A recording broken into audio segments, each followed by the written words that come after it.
بسم اللہ الرحمن الرحیم. پروگرام پہ انقلاب کے ساتھ میں ہوں شاہد جاوید. ناظرین، الیکشن کی گہما گہمی اور اس کے علاوہ جو ہے سیاستدان گھروں سے نکلے ہوئے ہیں اور مختلف رابطہ مہم جاری ہے. اس وقت ہم رئیس محمد اصغر صاحب کے ساتھ موجود ہیں جو رئیس محمد اکمل ورن صاحب کے بھائی ہیں. سابق ممبر ہیں ضلع کونسل کے. سیاست میں بڑی گہری نظر ہے اور آج یہاں پر موجود ہیں. ایک تعزیتی جو ہے وہ تعزیت کے لیے آئے تھے، لیکن چونکہ ہم نے اس وقت سے اس موقع سے فائدہ اٹھاتے ہوئے ان سے بات کرنی چاہیے. بہت شکریہ آپ کا رئیس محمد اصغر صاحب. جی، آپ الیکشن کو کس نظر سے دیکھ رہے ہیں؟ الیکشن جی ہمارے ملک کے لیے ہے تو بہت ضروری، کیونکہ بغیر الیکٹڈ گورنمنٹ کے تو یہ ممکن ہی نہیں ہے کہ یہ ملک چلایا جا سکے. تو الیکشن پرامن فضا میں ہونا چاہیے، جس کی ہم خواہش بھی رکھتے ہیں، اور جلد سے جلد ہونا چاہیے. تو لہذا کیونکہ ہمارے ملک کو الیکشن پولیٹیشنز ہی چلا سکتے ہیں، تو پولیٹیشنز کے بغیر یہ ملک چلتا نہیں ہے. تو اچھا الیکشن ہونا چاہیے، فیئر ہونا چاہیے، اچھے لوگوں کو آگے آنا چاہیے. تو کیا سمجھتے ہیں کہ یہ الیکشن شفاف ہوگا، پرامن ہوگا؟ جی، یہ تو عوام ہی بنائے گی اس کو شفاف، کیونکہ عوام جس کو ووٹ دے گی تو باقی پی ٹی آئی کو بھی اور ہر جماعت کو، یہ نہیں کہ بھئی ہم پیپلز پارٹی سے تعلق رکھتے ہیں تو ہم کہیں کہ ہمارے لیے فیئر ہونا چاہیے. ہر جماعت کو اس کو برابر موقع ملنا چاہیے اور عوام کی رائے کا احترام ہونا چاہیے. کیا سمجھتے ہیں کہ 4.5 سال کا جو دور تھا وہ پی ٹی آئی کا، اس کو کس نظر سے دیکھ رہے ہیں؟ ترقیاتی کام اور باقی معاملات جو ہے وہ نہیں، لیکن آج بھی لوگ جو ہیں، نوجوان جو ہیں، بلکہ بزرگ جو ہیں، وہ پی ٹی آئی کے ساتھ کھڑے. 4.5 سال کا جو دور تھا پی ٹی آئی کا، وہ تو نہایت مایوس کن تھا، کیونکہ ہم بھی پہلے پی ٹی آئی میں کھڑے ہوئے تھے تو ہم اسی وجہ سے چھوڑ کے آئے تھے، بلکہ الیکشن کی فضا سے پہلے چھوڑ دی تھی ہم نے کہ بھئی جو ہم سوچ کے گئے تھے وہ ہمیں وہاں پر میسر نہیں آیا. کیونکہ ہمارے جو یہاں کے لوکلز ہیں، ہمارے جو لوگ ہیں یہاں پر، تعلیم کی کمی ہے، بنیادی سہولیات خاص کر پانی کی کمی ہے، اور کافی چیزوں کی سیوریج کا نظام ہے، اس کے علاوہ سڑکیں ہیں. نہیں، کچھ نہیں جی. سیوریج کا نظام، سڑکیں ہمارے پاس تو بنیادی، ابھی آپ اسی گاؤں میں بیٹھے ہوئے ہیں، آپ دیکھ لیں گے آپ کو ایک آدھی سڑک کے علاوہ اور کچھ بھی نہیں ملتا. پانی، پینے کا پانی صاف نہیں ملتا، جو زیادہ تر لاہور کی طرف ہی رہ جاتا ہے. اپر پنجاب کی طرف، جنوبی پنجاب میں جب آئیں تو ہر چیزوں کا فقدان ہے. تو اس وجہ سے نا بنیادی سہولیات کی ہمیں ضرورت ہے، جو پی ٹی آئی بھی نہیں دے سکی. کچھ پہلے چل رہا تھا، ہم تو یہی سوچ کے گئے تھے کہ پی ٹی آئی انقلاب لے کے آئی تھی، مگر وہ نہیں ہو سکا. بہرحال یہ ہے کہ اچھا، یہ بتائیے کہ پی ٹی آئی نے بلدیاتی نظام بھی تو تباہ کر دیا.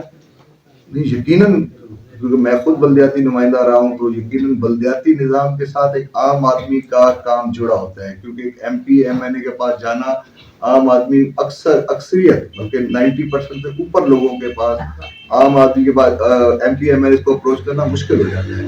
اس لیے کہتے ہیں کہ بلدیاتی نظام وہ ڈیولیوشن آف پاور، اسی کو کہتے ہیں کہ لوگوں کے پاس اپنی حکومت لوگوں کے پاس خود کے پاس ہے. ان میں سے کوئی ہو جس کو وہ کام کہے اور ان کا کام اچھی طرح ہو جائے، تو وہ نہایت لازمی ہے ہمارے ملک کے لیے. اچھا، یہ بتائیے کہ یہ جو مشرف نے نظام متعارف کروایا تھا، اس کے بارے میں کیا کیا؟ مشرف کا نظام تو جی اس کے ثمرات ابھی تک چل رہے ہیں. یہ چند سڑکیں، چند جو چیزیں آپ دیکھ رہے ہیں، گاؤں میں آپ جاتے ہیں تو جو سکولز ہیں یا اور بھی چیزیں ہیں، یا چھوٹے موٹے پانی کے جو آئے تھے، یہ پکے خالہ جات اور یہ سارے پختہ سڑکیں یا جو بھی بنا تھا مشرف کے دور میں بنا تھا. اس کے بعد تو کچھ بھی نہیں نظر آیا، نہ نون لیگ نے کیا، نہ کسی اور نے کیا، نہ پی ٹی آئی نے، تو بالکل ہی اس کو. اچھا، یہ بتائیے کہ ابھی جو ہے پنجاب میں پاکستان پیپلز پارٹی کی کیا صورتحال رہے گی؟ کتنی سیٹیں نکالیں گے؟ میں تو سمجھتا ہوں کہ پاکستان پیپلز پارٹی کی صورتحال بہتر ہو رہی ہے اور مزید بہتر ہوگی. اور جیسے جیسے وقت گزر جائے گا لوگوں کو، کیونکہ یہ آپ بھٹو کے دور سے دیکھ لیں تو آپ اکثر علاقوں میں جائیں تو کام وہیں سے چل رہے ہیں، یا مشرف دور میں ہوئے تھے یا اس دور میں پہلے ہوئے تھے.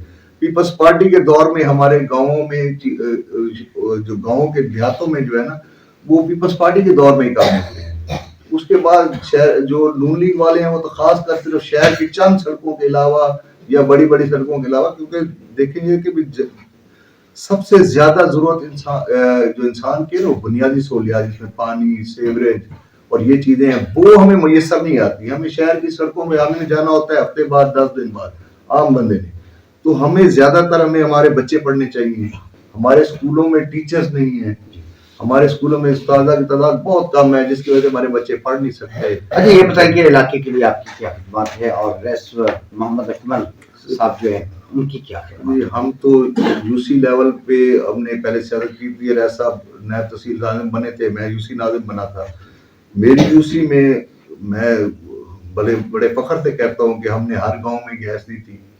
تقریباً ہمارے گاؤں کی اپروچ روڈ جو ہیں وہ میٹل ہیں اور سیوریج کا نظام ہمارے ہر اس میں یو سی میں ہر گاؤں میں سیوریج کا نظام ہے. سولنگ ٹاپ ٹائل ہم نے تو اپنے جو 8 سالہ 9 سالہ دور جو ہم نے گزارا تھا اس میں الحمدللہ میں یہ آپ چل کے آپ دیکھ بھی سکتے ہیں کہ ہمارے جتنے بھی یو سی کے گاؤں ہیں جو سادے کے بعد دے ہوتی تھی اس ٹائم تو اس میں تقریباً ایک آدھے کو چھوڑ کے اس میں بھی وہ کیونکہ فزیکلی اس پہ امپلیمنٹ نہیں ہو رہا تھا, ورنہ باقی ٹوٹل یو سی میں سوئی گیس ہے, سیوریج ہے, واٹر سپلائیز ہیں اور اس کا نام کیا ہے, ہم نے سڑکیں اور ٹف ٹائلز بھی لگوائی. اچھا ریسب آپ نے کہا کہ تمام چہروں کو تمام پارٹیوں کو آزما لیا, کسی نے کچھ نہیں کیا. پاکستان پیپلز پارٹی کا دور آیا اور پاکستان مسلم لیگ اور جو تبدیلی کا نعرہ تھا وہ بھی آپ نے دیکھ لیا. تو اب کیا حل کیا ہے؟ حل تو یہی ہے جی, آخر اللہ کے گھر پہ امید ہے کہ امید سے دنیا قائم ہے کہ کسی نہ کسی طور, لیکن آخر ایک حد ہے. اب عوام سمجھدار ہو گئی ہے, اب جو ڈیلیور نہیں کرے گا وہ آئندہ نہیں آ سکے گا. میں تو یہ سمجھتا ہوں کہ اب جو بھی انشاءاللہ پاکستان ہماری قوم جو ہے بھول جاتی ہے کیا کہ اس نے ہمارے ساتھ کیا سلوک کیا, اس نے کیا کیا, یہ بھول جانے والی قوم ہے. بالکل ایگزیکٹلی بھول جانے والی قوم ہے, مگر جو ہمارے آج کل کے نوجوان ہیں نا یہ بھولنے والے نہیں ہیں. آج میں یہاں پر آیا ہوں, تھا تو صرف ایک تعزیتی, ہمارے دوست ہیں ان کے عزیز ماپانی کی پودگی ہوئی تھی تو اس کے لیے دعا کے لیے آیا تھا. مگر یہ میں یقین سے دعوے سے کہتا ہوں کہ ہم بھی جہاں پر جاتے ہیں جا رہے ہیں, اگر ہم نے کسی کا کام نہیں کیا تو لوگ ہمارے سے پوچھ رہے ہیں, یہ اویئرنیس ہے. اچھا ریس اکمل صاحب کی کیا ترجیحات کیا ہے علاقے کی خدمت کے لیے؟ ریس اکمل صاحب کی جی بیسکلی ہم تو شروع کریں گے پہلے تعلیم سے. ہمارے جو ہے نا, جو ہمارے گاؤں کے جو مختلف دیہاتوں کے یا شہر کے لوگ ہیں ان کو پہلے تو تعلیم ملنی چاہیے. اس کے علاوہ پینے کا صاف پانی جس کی وجہ سے ہیپیٹائٹس اور کینسر جیسی موذی امراض جو ہیں وہ آ رہی ہیں, تو اس کی وجہ سے ہمارے آپ ادھر بھی وزٹ کر لیں کہ اکثر لوگوں کو یا کینسر ہے یا پانی کے پلانٹ تو پی ٹی اے کے دور میں لگے, چلے کیوں نہیں؟ پانی کے پلانٹ خراب پڑے ہیں, خراب پڑے ہیں, مگر اصل میں وہی ہے نا کہ جس ٹائم آپ کا لوکل گورنمنٹ سسٹم نہیں ہوگا اس کو ریپیئر کرانے کے لیے کوئی نمائندہ نہیں ہوگا. عام آدمی بھی اتنی سخت نہیں ہے کہ ان پلانٹ کو بنائے, گورنمنٹ نے بنا تو دیتی ہے مگر کہتی ہے کہ تم آپ لوگ چلاؤ.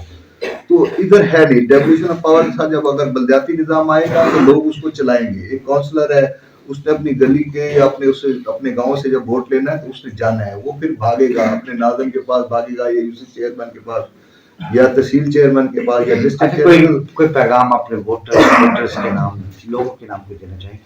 میرا تو یہی پیغام ہے کہ پاکستان پیپلز پارٹی کو سپورٹ کریں اور انشاءاللہ مخدوم سید احمد کی قیادت میں ہم آپ کو 20 سال پہلے جو ایک سلسلہ ٹوٹا تھا اس کو ہم جوڑیں گے اور انشاءاللہ آپ کو نظر آئے گا کہ بھی اس دفعہ وہ جو کمیاں کوتاہیاں رہ گئی تھی, کیونکہ مخدوم صاحب یہ حلقہ چھوڑ کے چلے گئے تھے. پچھلی دفعہ ان کا بیٹا جیتا تھا مگر اب ان کا انٹرسٹ میں جو ان کی نظر میں دیکھ رہا ہوں, اور خاص کر جو ابھی ہمیں جو کینڈیڈیٹ ملا ہے مخدوم عثمان محمود, اس میں گارنٹی کے ساتھ کہہ سکتا ہوں. دیکھیں مرزا محمود صاحب تو ND 169 میں جو ہے وہ الیکشن لڑ رہے ہیں, وہ بھی تو تحصیل صاحب کے بعد چھوڑ کے لیاقت پور چلے گئے. لیکن چونکہ مخدوم احمد محمود صاحب کی رابطہ مہم بہت اچھی, اپنے دوستوں کے ساتھ بہت اچھے چلتے ہیں, ووٹرز کے ساتھ بہت اچھے چلتے ہیں, تو امید کرتے ہیں کہ پاکستان پیپلز پارٹی کے امیدوار کامیابی کے بعد جو ہے عوام کو ریلیف دینے میں کامیاب ہو جائیں گے. پروگرام کا وقت ختم ہوتا ہے. رئیس محمد اصغر ورین صاحب آپ کا بہت شکریہ. اللہ حافظ.